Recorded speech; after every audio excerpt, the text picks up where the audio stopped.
Hello everyone, कैसे हैं आप लोग। मैं उम्मीद करता हूं कि आप सब लोग अच्छे होंगे और आपकी तैयारी भी बेहतरीन तरीके से चल रही होगी। जो लोग अच्छे नहीं हैं वह सबसे पहले अपने हेल्थ का ध्यान रखें, उसके बाद अपने करियर का ध्यान रखें और तीसरे नंबर पे अपने जीवन से जुड़ी हुई अन्य चीज़ों का ध्यान रखें। साथियों, आज का लेक्चर रिसर्च एप्टीट्यूड का मेरे ख्याल से 13वां लेक्चर होने वाला है। इससे पहले हम लोगों ने रिसर्च एप्टीट्यूड पे 12 लेक्चर किए थे, जिसमें रिसर्च एप्टीट्यूड से जुड़े हुए तमाम सारे टॉपिक्स पे हम लोगों ने विस्तार से चर्चा की थी। यदि आपने प्रीवियस वीडियोस को नहीं देखा है तो आप चैनल के प्लेलिस्ट में चले जाएं और वहां पर आपको रिसर्च एप्टीट्यूड के नाम से एक प्लेलिस्ट मिलेगा। उसमें से आप जा कर के इसको देख सकते हैं क्रमबद्ध तरीके से। और जब आप देखेंगे तो साथ में एक नोट्स तैयार कीजिएगा ताकि एग्जामिनेशन से पहले रिवीजन करने में सुविधा हो सके। दूसरी बात, चैनल का नाम मैंने बदल दिया है, गुरु अमृतराज कर दिया है, तो आप कंफ्यूज मत होना, यह वही चैनल है। क्योंकि इस पे इतिहास के साथ साथ, चूँकि उसका नाम कुसुम नेट क्लासेस था, तो इसमें हम लोग आगे चल करके जो अन्य कॉम्पिटिटिव एग्जामिनेशन है उसकी भी तैयारी करना शुरू करेंगे। बाकी अन्य सब्जेक्ट भी हम लोग पढ़ेंगे, इसीलिए इसका नाम चेंज किया है। और जिन लोगों का कोई पर्सनल क्वेरी होता है जो आप बात करना चाहते हैं तो आप @गुरु अमृतराज या इंस्टाग्राम पे आप सर्च करके हमें फॉलो करके आप टेक्स्ट कर सकते हैं। वहाँ पे आपका पर्सनली बात हो जाएगा। आपका कोई भी क्वेरी रहेगा तो कोशिश की जाएगी कि उसको सॉल्व किया जाए। तो चलिए फिर आज के लेक्चर में हम लोग क्या बात करने वाले हैं, सबसे पहले उसको जानते हैं। आज हम लोग पहला बात यह करेंगे कि डेटा कितने प्रकार के होते हैं और डेटा यदि जितने प्रकार के होते हैं तो उनको कैसे समझा जा सकता है, कैसे परिभाषित किया जा सकता है। और दूसरी बात हम लोग की यह होगी कि डेटा का जो कलेक्शन होता है, जो हम लोग डेटा कलेक्ट करते हैं अपने रिसर्च के लिए, अपने पीएचडी के लिए, अपने शोध या अनुसंधान के लिए, तो उसका कौन कौन सा मेथड होता है, कौन कौन सा तरीका हो सकता है और किस किस मेथड के माध्यम से हम लोग डेटा को कलेक्ट कर सकते हैं ज़्यादा से ज़्यादा मात्रा में। और इसी में हम लोग एक बात करेंगे क्वेश्चनेयर के बारे में, क्वेश्चनेयर क्या होता है, और इसी में बात करेंगे शेड्यूल के बारे में भी, शेड्यूल क्या होता है। तो आज हम लोग इन 3-4 टॉपिक पे चर्चा करने वाले हैं। तो आप कलम और कॉपी उठा लें और आप हमारे साथ चीज़ों को लिखते चलें। सबसे पहले यह बात करते हैं कि डेटा कलेक्ट हमें करना क्यों ज़रूरी है। जैसे मान लीजिए कि आप पीएचडी करने के लिए जा रहे हैं, तो आप किसी टॉपिक पे रिसर्च करना चाहेंगे, तो उस टॉपिक पे रिसर्च करने के लिए आपके पास कुछ कॉन्सेप्ट्स होने चाहिए और कुछ वेरिएबल्स होने चाहिए। और यह कॉन्सेप्ट्स वेरिएबल्स कहाँ से लाएंगे, इसके लिए आपके पास डेटा चाहिए। क्योंकि रिसर्च करेंगे आप यहाँ पर, तो रिसर्च के लिए आप किस चीज़ का रिसर्च करेंगे, किस चीज़ को एनालिसिस करेंगे, तो उसके लिए डेटा का कलेक्शन ज़रूरी है। तो डेटा कलेक्शन रिसर्च के लिए क्यों महत्वपूर्ण है, आपको समझ में आ गया। अब डेटा कलेक्ट कैसे करें या फिर डेटा कितने प्रकार के होते हैं उसको थोड़ा सा समझने की कोशिश करते हैं। ये क्या मिटाने के लिए लिया तो और उल्टा लिखाता जा रहा है। चलो ठीक है। अब बात करते हैं हम लोग कि देखिए डेटा जो है वो 5-6 प्रकार के होते हैं। उसमें हम लोग बारी बारी से एक एक करके हम लोग चर्चा करने की कोशिश करते हैं। सबसे पहले बात करते हैं प्राइमरी डेटा के बारे में। आप हमेशा सुने होंगे कि प्राइमरी डेटा क्या होता है और सेकेंडरी डेटा क्या होता है। देखिए इससे हमेशा सवाल पूछा जाता है, प्राइमरी डेटा से और सेकेंडरी डेटा से, इन दोनों से हमेशा सवाल पूछा जाता है। कैसे इसको समझा जा सकता है। पहली बात, प्राइमरी डेटा जो होता है वह इसकी तुलना में सेकेंडरी डेटा की तुलना में कॉस्टली होता है। अब कॉस्टली क्यों होता है उसको समझेंगे। यह कॉस्टली होगा यह, तो यह कॉस्टली नहीं होगा, मतलब इसके तुलना में यदि बात करें तो यह मिनिमल होगा, ठीक है। इसका जो फ़ी होगा रीज़नेबल होगा, इसका जो कॉस्ट होगा रीज़नेबल होगा, उसको हम लोग बियर कर सकते हैं, लेकिन इसमें थोड़ा सा मुश्किल होगा। दूसरी बात कि प्राइमरी डेटा जो है बहुत मशक्क़त के बाद हम लोग इसको प्राप्त कर पाते हैं, बहुत मशक्क़त इसमें लगती है प्राप्त करने में। लेकिन यह जो है सेकेंडरी डेटा वह ऑलरेडी आपके पास उपलब्ध है, ऑलरेडी मार्केट में उपलब्ध है।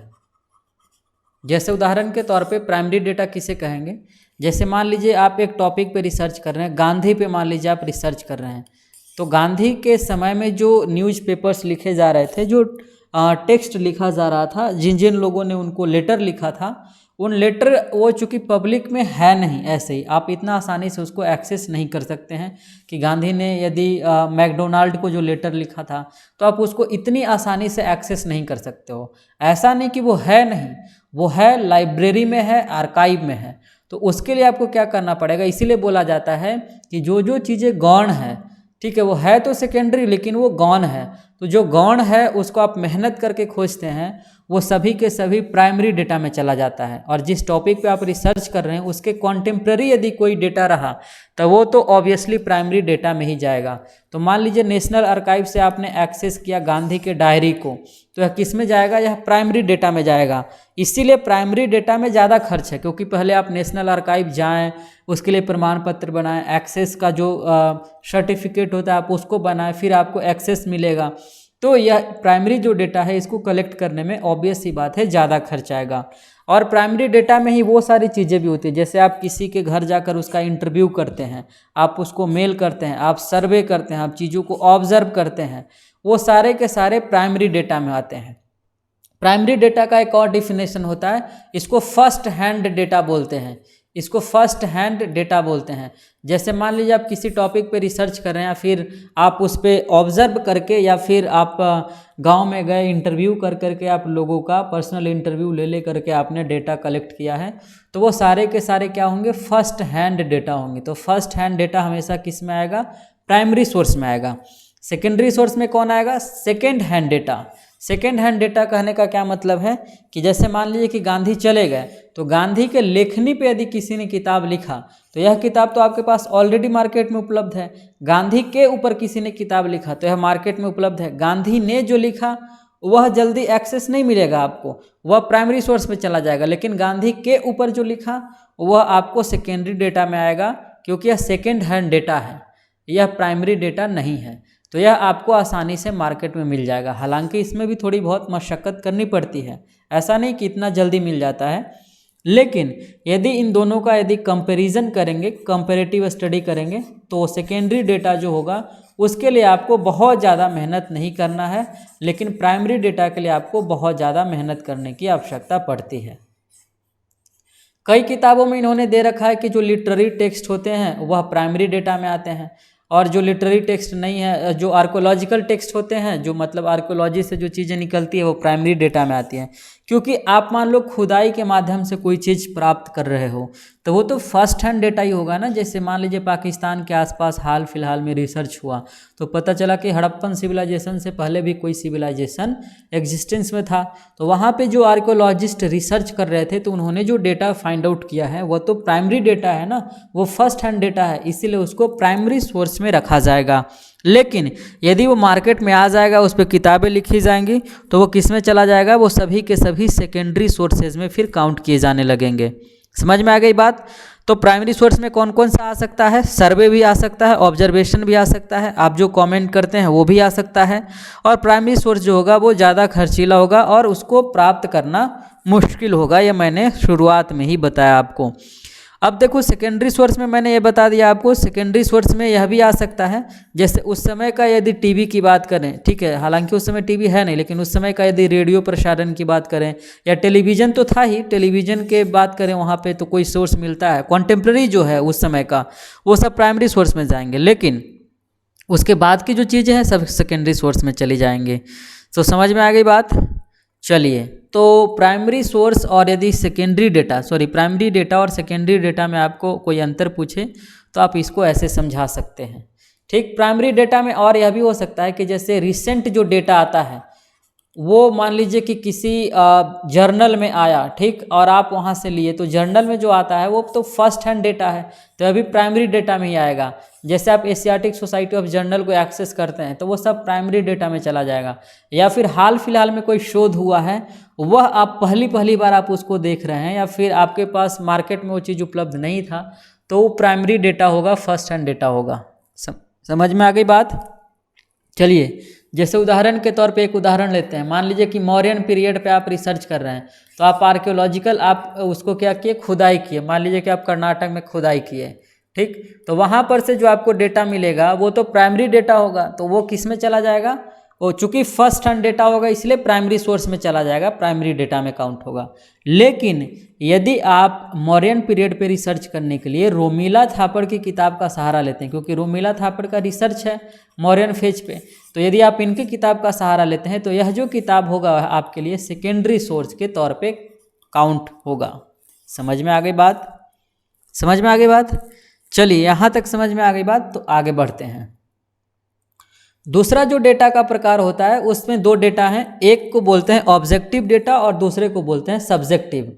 अब ऑब्जेक्टिव और सब्जेक्टिव में क्या अंतर है इसको थोड़ा सा समझते हैं, बस एक लाइन का अंतर है, उसी को ज़्यादा समझने की ज़रूरत नहीं है, इससे सवाल नहीं पूछा जाएगा। प्राइमरी डेटा और सेकेंडरी डेटा से लोग पूछते हैं, लेकिन मान लीजिए कि यहाँ से भी आपसे पूछ दिया जाए तो फिर आप तैयार रहेंगे तभी तो।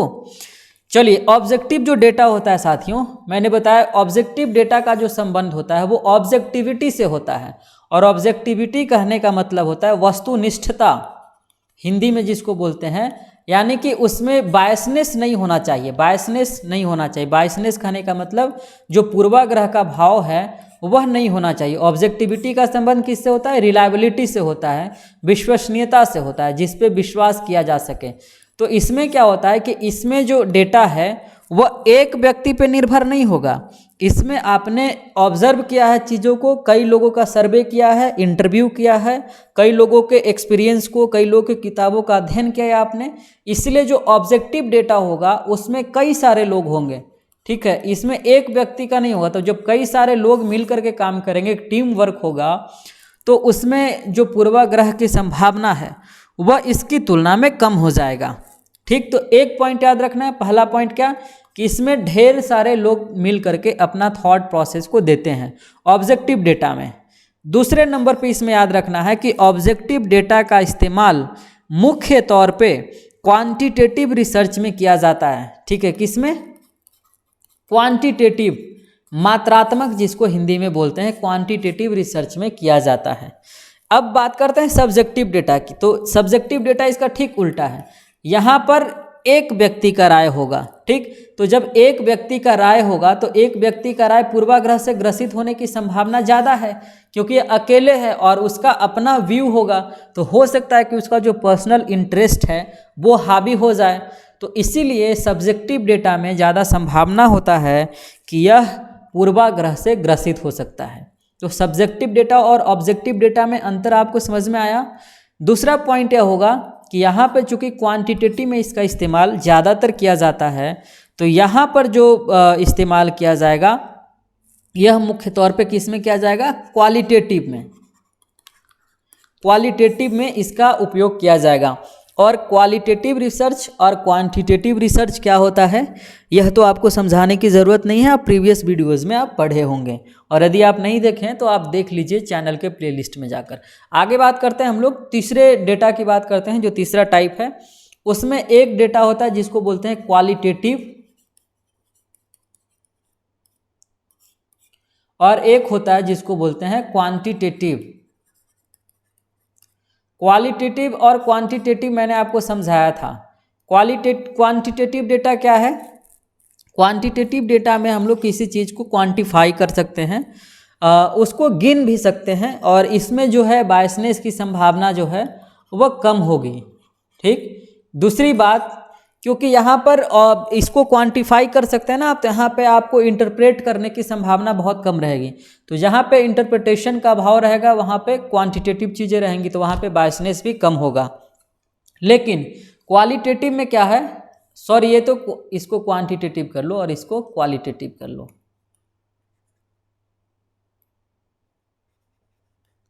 ठीक है, क्वालिटेटिव।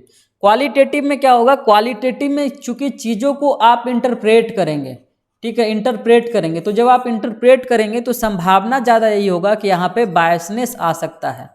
ठीक है, बायसनेस आ सकता है, बायसनेस की संभावना यहाँ पर ज़्यादा रहेगी। समझ में आ गई बात? चलिए, तो बस इसमें इतना ही समझने की बात थी, और ज़्यादा आपको समझने की ज़रूरत नहीं है।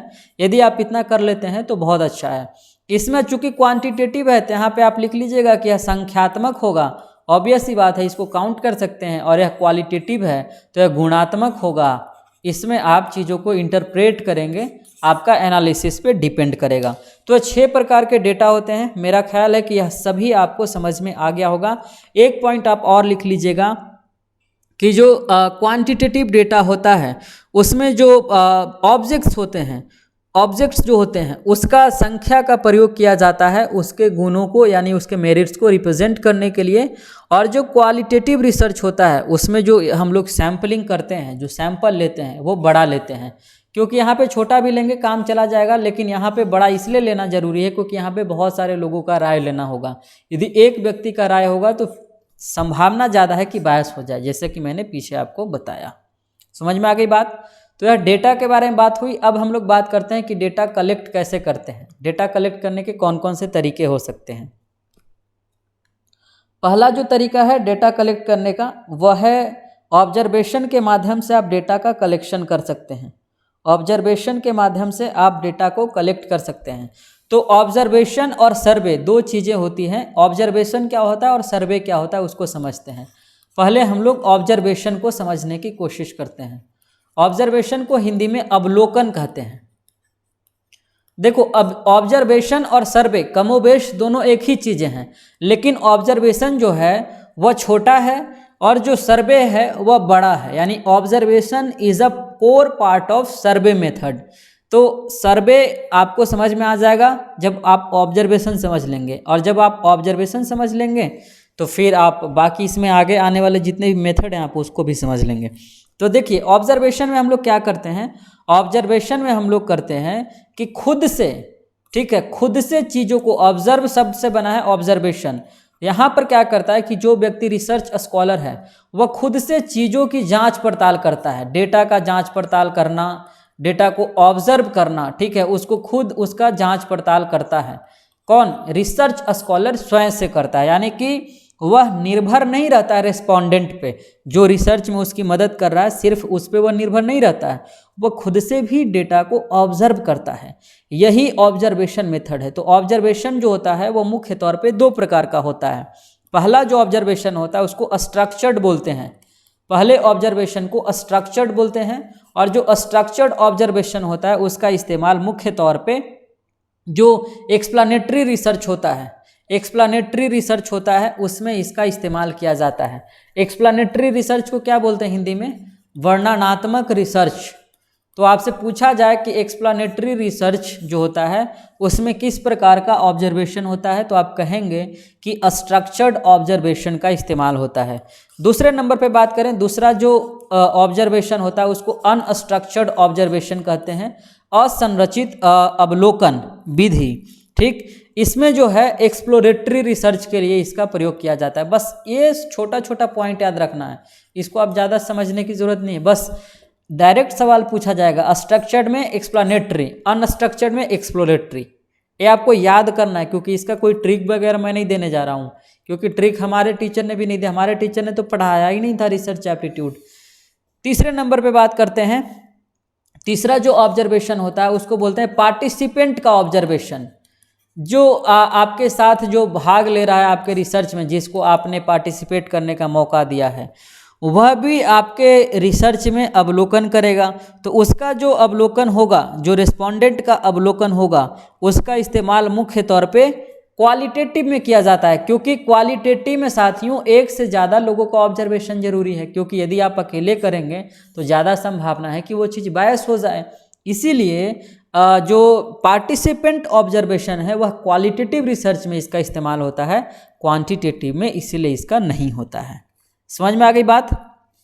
चौथे नंबर पे बात करते हैं। इसमें एक और होता है non participant, non participant observation. क्या? Non participant observation. Non participant observation जो है कमोबेश बिल्कुल इसका उल्टा है। किसका उल्टा है? पार्टिसिपेंट ऑब्जर्वेशन का ठीक उल्टा है। इसका इस्तेमाल बस इसलिए किया जाता है ताकि आप पूर्वाग्रह से मुक्त हो सकें, यानी कि बायसनेस से आप मुक्त हो सकें, और इसमें कुछ भी समझने की ज़रूरत नहीं है। ठीक, पांचवें नंबर पे यदि बात करते हैं तो एक ऑब्जर्वेशन होता है उसको बोलते हैं ब्लाइंड ऑब्जर्वेशन। ब्लाइंड ऑब्जर्वेशन, जैसे ब्लाइंड फेथ होता है ना लव में, वही बोला यहाँ पे ब्लाइंड ऑब्जर्वेशन चलता है, ठीक। तो ब्लाइंड ऑब्जर्वेशन का भी इस्तेमाल जो है मुख्य तौर पे किया जाता है कि आपका जो रिसर्च है वो बायसलेस हो जाए, ठीक है, उसमें पूर्वाग्रह का भाव नहीं रहे, इसको एकदम पूर्णतः बायस से मुक्त कर दे, ठीक। इसमें मुख्य तौर पे क्या होता है कि जो लोग जिनको आप पार्टिसिपेट करने का मौका देते हैं उनको आप 2-3 हिस्सों में रैंडमली उनको सेलेक्ट करके बांट देते हैं। जैसे आप बांट देते हैं एक्सपेरिमेंटल ग्रुप में और एक को बांट देते हैं कंट्रोल ग्रुप में। और आप चूंकि रैंडमली काम करते हैं तो यहाँ पर जो आपके पार्टिसिपेंट हैं उनको पता भी नहीं होता है कि उनके कौन से साथी कौन सा काम कर रहे हैं, क्योंकि आपने रैंडमली सेलेक्ट किया, आपने किसी को नहीं बताने के लिए बोला है। तो यह जो है इसको बोलते हैं ब्लाइंड ऑब्जर्वेशन, ठीक। यह जब रिसर्च हो जाता है, काम हो जाता है, तब पता चलता है। ऐसा नहीं कि बॉलीवुड सिनेमा की तरह कि पहले से ही पता है कि यह असिस्टेंट डायरेक्टर है, यह है, ऐसा नहीं। यहाँ पर किसी को भी कोई भी चीज़ पता नहीं है, लेकिन सब मिल करके एक टीम वर्क कर रहे हैं। जब रिसर्च हो जाएगा तब लोगों को पता चलेगा, अच्छा तुमने यह काम किया था, तुमने यह काम किया था। तो यह जो ऑब्जर्वेशन होता है इसको ब्लाइंड ऑब्जर्वेशन कहते हैं। समझ में आ गई बात? चलिए आगे बढ़ते हैं। दूसरा जो मेथड है डेटा कलेक्ट करने का उसको बोलते हैं सर्वे मेथड। सर्वे मेथड भी जो है यह ऑब्जर्वेशन का बड़ा भाई है, ठीक है, ऑब्जर्वेशन का बड़ा भाई है। ऑब्जर्वेशन में आप खुद अकेले कर रहे थे और फिर मैंने बताया टाइप्स ऑफ ऑब्जर्वेशन, उसमें आपने कई लोगों को लिया भी, लेकिन यहाँ पे संख्या कम था। लेकिन सर्वे में जो है एक पूरी की पूरी टीम काम करेगी, एक बहुत बड़ी टीम होगी आपके साथ, और यहाँ पर न केवल आप चीज़ों को ऑब्जर्व करेंगे बल्कि सभी लोग जो आपके टीम में हैं वो सभी लोग मिल करके ऑब्जर्व करेंगे। और आप किसी भी प्लेस पे जा करके कभी भी तात्कालिक परिस्थितियों में जा करके आप चीज़ों को देख सकते हैं और उस पर रिसर्च करने का काम कर सकते हैं। जैसे आप देखते हैं कि जैसे चुनाव चल रहा होता है तो अचानक से अधिकारी जाते हैं, जो इलेक्शन अधिकारी हैं वो जाता है और अचानक से वहाँ पे सर्वे का काम करता है। फिर स्कूल में कोई अधिकारी अचानक से आते हैं, सर्वे करते हैं कि उनके जो नियम कानून थे उस पर काम किया जा रहा है कि नहीं, और जो उनको डेटा पहुँचाया गया था क्या वो एग्जैक्ट डेटा था या नहीं, उसके लिए वो अचानक से परीक्षण करते हैं, ठीक। यह जो है मुख्य तौर पे इसका इस्तेमाल एक्सप्लानेटरी रिसर्च के लिए किया जाता है। किसके लिए? एक्सप्लानेटरी रिसर्च के लिए, वर्णनात्मक रिसर्च के लिए। यह जो सर्वे मेथड होता है वह 2 प्रकार का होता है। पहले को स्ट्रक्चर्ड बोलते हैं और दूसरे को अनस्ट्रक्चर्ड बोलते हैं। इसमें बस एक पॉइंट याद रखना है कि जो स्ट्रक्चर्ड सर्वे होगा उसमें आप जिन रेस्पोंडेंट होंगे आपके, जिनको आपने भाग लेने का मौका दिया है रिसर्च में, अपने रिसर्च पेपर में या फिर अपने प्रोजेक्ट में, उनसे जब आप सवाल जवाब करेंगे तो उनको एक फॉर्मल लिस्ट बना करके भेजेंगे कि भाई ये सारे फॉर्मल लिस्ट में इतने इतने सवाल हैं, आपको इसका जवाब देना है। यह स्ट्रक्चर्ड सर्वे होगा। लेकिन यदि अनस्ट्रक्चर्ड सर्वे की बात करेंगे तो यहाँ पर इनफॉर्मल बातें होंगी, मतलब आप उससे खुद मिल करके उसको बता सकते हैं, देखो ये सवाल तुमसे पूछेंगे, या फिर आप उससे उस चीज़ पे डिस्कशन कर सकते हैं कि तुम्हें ऐसे जवाब देना है। वहाँ पे चीज़ें फॉर्मल नहीं होंगी, ठीक। जैसे फॉर्मल कम्युनिकेशन और इनफॉर्मल कम्युनिकेशन होता है, तो स्ट्रक्चर्ड जो सर्वे होगा वह फॉर्मल कम्युनिकेशन की तरह होगा और अनस्ट्रक्चर्ड जो सर्वे होगा वह इनफॉर्मल कम्युनिकेशन की तरह होगा। समझ में आ गई बात? तीसरे नंबर पे जो डेटा कलेक्ट करते हैं वह तीसरा मेथड हो सकता है कि आप किसी को मेल कर करके आप डेटा का कलेक्शन कर सकते हैं। मेल कर करके आप किसी से डेटा को कलेक्ट कर लिए। आप फिर किसी को आप टेलीफोन करके भी डेटा का कलेक्शन कर सकते हैं। टेलीफोन करके आप किसी को डेटा का कलेक्शन कर सकते हैं। सारे के सारे मेथड हैं डेटा कलेक्शन के। मेल के माध्यम से, टेलीफोन कॉल के माध्यम से कर सकते हैं। अब तो फ़ोन भी आ गया तो फ़ोन कॉल के माध्यम से भी कर सकते हैं। 5वें नंबर पर यदि बात की जाए तो आप किसी का पर्सनल इंटरव्यू कर सकते हैं। पर्सनल इंटरव्यू करके की भी आप डेटा का कलेक्शन कर सकते हैं। या फिर आप यह भी कर सकते हैं कि किसी को डाक से, ठीक है, डाकिया के माध्यम से, अभी भी ये चीज़ें काम होती हैं, जैसे फैक्स का काम चलता है सेना में, तो डाकिया का आप इस्तेमाल कर करके, पोस्ट ऑफिस का इस्तेमाल करके आप अपने रिस्पोंडेंट को सवाल भेज सकते हैं और उनसे सवाल का जवाब मांग सकते हैं, आप उनका मदद ले सकते हैं। तो इसमें 5-6 बातें हो गई, 1-2 और लिख लीजिए। हो सकता है कि आप एक 6 से 10 लोगों का, ठीक है, एक ग्रुप तैयार करें जिसको रिसर्च की भाषा में फोकस ग्रुप कहते हैं। इसमें से आप 8 से 10 लोगों का एक टीम बनाए, 6 से 10 लोगों का टीम बनाए और उनको आपने काम दे दिया कि आपके लिए वो डेटा कलेक्शन का काम करेंगे। ठीक, तो यह जो होगा, चूंकि इसमें कई सारे लोग मिल करके काम करेंगे, ठीक, तो इसमें जो चीज़ें होंगी वह वस्तुनिष्ठता की संभावना होगी कि एक व्यक्ति केवल नहीं है, एक व्यक्ति केवल होता तो हो सकता था कि चीज़ें ज़्यादा संभावना थी कि चीज़ें बायस हो। तो फोकस ग्रुप इंटरव्यू भी होता है जिसमें आप एक ग्रुप तैयार करते हैं जिसमें कई सारे लोग होते हैं और आप उन सब का बारी बारी से करके इंटरव्यू लेते हैं और आप उनका वीडियो रिकॉर्डिंग का भी काम कर सकते हैं, आपके पास इतना अधिकार होता है। ठीक है, समझ में आ गई बात। चलिए एक पॉइंट और लिखिएगा, एक होता है क्वेश्चनेयर, उसके माध्यम से भी हम लोग डेटा कलेक्शन का काम करते हैं। क्या होता है क्वेश्चनेयर? क्वेश्चनेयर का स्पेलिंग देख लीजिएगा, डबल एन होना चाहिए, NAIRE। क्वेश्चनेयर को हिंदी में बोलते हैं प्रश्नावली। क्या बोलते हैं? प्रश्नावली। क्वेश्चनेयर क्या होता है साथियों? क्वेश्चनेयर जो होता है वो मुख्य तौर पे 3 प्रकार का होता है। कितने प्रकार का? 3 प्रकार का होता है। पहला को बोलते हैं ओपन इंडेड, दूसरे को बोलते हैं क्लोज इंडेड मेरे ख्याल से, और तीसरा जो होगा वो मिक्स होगा। आप अपने रिसर्च में किसी का भी इस्तेमाल कर सकते हैं। ठीक है, आप अपने रिसर्च में किसी का भी इस्तेमाल कर सकते हैं। जैसे उदाहरण के तौर पे ये सब होता क्या आखिर? क्वेश्चनेयर होता क्या है? क्वेश्चनेयर जो होता है साथियों, उसमें आप क्या करते हैं कि आपके रिसर्च में जो भी रिस्पोंडेंट हैं, आप उनको एक प्रश्नावली तैयार करके, अपने रिसर्च से रिलेटेड प्रश्न तैयार करके आप उनको भेजने का काम करते हैं और आप उनको कहते हैं कि वो लोग इनका जवाब दें। ठीक, तो जो ओपन इंडेड क्वेश्चनेयर होता है और जो क्लोज इंडेड क्वेश्चनेयर होता है, इसको मेन समझने की ज़रूरत है। ओपन इंडेड जो क्वेश्चनेयर होता है, क्लोज इंडेड जो क्वेश्चनेयर होता है, उसमें आप देखिएगा कि इसमें उसके पास ऑप्शन केवल होता है। ठीक, जैसे क्लोज इंडेड कहने का मतलब है कि जैसे आपने यहाँ पर ये जो है क्वेश्चनेयर है, ठीक, इसमें आपने 1 क्वेश्चन, 2 क्वेश्चन, 3 क्वेश्चन तैयार किया। यहाँ पे आपने मान ले दे दिया कि आप बताइए अपने परिवार का लिंग बताइए। ठीक, लिंग में इसको बता दीजिए आप कि एज ग्रुप के साथ। ठीक, यहाँ पर आपने 1, 2, 3, 4 ऑप्शन दे दिया। तो ये क्या हुआ? आपने ऑप्शन दे दिया, वो अपने मन से कुछ नहीं कर सकता है। ठीक, तो जब आप ऑप्शन दे दिए तो उसको क्लोज कर दिया आप, इसी को बोलता है क्लोज इंडेड, जहाँ पे वो व्यक्ति जो अपना आंसर है वह यस या नो में दे। ठीक है, किस में दे? यस या नो में दे। तो वो क्या होगा? वो क्या हो गया बताओ? वह जो होगा वह पूरी तरीके से क्लोज इंडेड क्वेश्चनेयर कहलाएगा, जहाँ पर उसको सिर्फ यस और नो में जवाब देना है, वो अपने मन से चीज़ों को इंटरप्रेट नहीं कर सकता। लेकिन ओपन इंडेड में क्या होता है? रिस्पोंडेंट के पास अपना पूरा हक होता है कि आपने कोई सवाल पूछा तो उसका आंसर वो लिख सकता है अपने तरीके से, लंबा चौड़ा छोटा मोटा जितना लिखना चाहे वो लिख सकता है। ओपन इंडेड में उसके पास यस नो वाला क्वेश्चन नहीं होता है, तो इसमें पॉसिबिलिटी होती है कि वो खुल करके यहाँ पे लिखे। क्लोज इंडेड में क्या होता है कि वो खुलकर लिख ही नहीं सकता है, क्योंकि ऑप्शन भी आपने तय कर दिया है। तो अक्सर क्या होता है कि क्लोज इंडेड जब आप क्वेश्चनेयर भेजते हैं किसी को मेल के माध्यम से, तो वो लोग इंटरेस्ट कम दिखाते हैं, क्योंकि आप ऑप्शन केवल दे दिए हो ना, तो बहुत सारे लोग जो होते हैं फाड़ फूड़ के रख देते हैं, बोलते हैं कि अब हमको इससे क्या मतलब। लेकिन ओपन इंडेड में आप देते हैं तो लोग लिखते हैं, यदि मतलब आपका रिस्पोंडेंट सही है तो।